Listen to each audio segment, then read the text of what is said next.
अस्सलाम वालेकुम फ्रेंड्स, आज जो मैं नावल अपलोड करने जा रही हूँ इसका नाम है माला और ये इसकी चौथी किस्त है।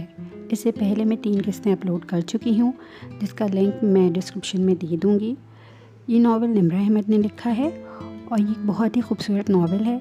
जैसा कि आप लोगों को पता है कि निम्रा अहमद बहुत ही खूबसूरत लिखती हैं, तो चलिए चल के पढ़ते हैं नावल। उम्मीद है आपको पसंद आएगा। लाइक करना, सब्सक्राइब करना और बेल का आइकन दबाना ना भूलें ताकि आपको आने वाले नॉवेल्स की नोटिफिकेशन मिलती रहें। शुक्रिया।